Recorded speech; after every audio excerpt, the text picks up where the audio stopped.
বিরল মহাজাগতিক দৃশ্যের সাক্ষী হলো বাংলাদেশ সহ পৃথিবীর নানা প্রান্তের মানুষ। আকাশ জুড়ে ভেসে উঠল লালচে রক্তিম পূর্ণিমার চাঁদ, যাকে বিজ্ঞানীরা বলছেন ব্লাড মুন। বিবিসির তথ্য অনুযায়ী এই টোটাল লুনার এক্লিপস দেখতে পাবে গোটা দুনিয়ার প্রায় ৬০০ কোটি মানুষ। চলুন এবার জেনে নেওয়া যাক এই ব্লাড মুন নিয়ে নতুন ৫টি তথ্য।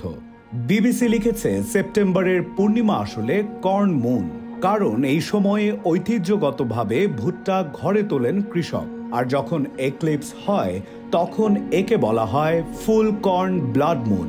এক্লিপসে চাঁদের উপর যে ছায়া দেখা যায় সেটি পৃথিবীরই গোল ছায়া। মজার বিষয় হলো এটি প্রমাণ করে পৃথিবী সমতল নয় বরং গোলাকার। আপনার মনে আমাদের অনেকের মতোই যে প্রশ্ন উঁকি দিচ্ছে তা হলো এই চাঁদকে ব্লাড মুন কেন বলা হয়। বিবিসি জানিয়েছে, সূর্যের আলো পৃথিবীর ঘন বায়ুমণ্ডল ভেদ করে চাঁদে পৌঁছায়। এ সময় নীল আলো ফিল্টার হয়ে যায়, লাল আলো পৌঁছে যায় চাঁদে, তাই এর নাম ব্লাড মুন।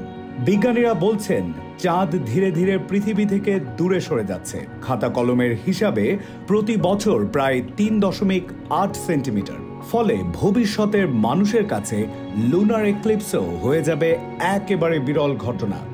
এই এক্লিপস দেখতে কোনো বিশেষ চশমার প্রয়োজন নেই, খালি চোখেই নিরাপদে দেখতে পাবেন আপনিও।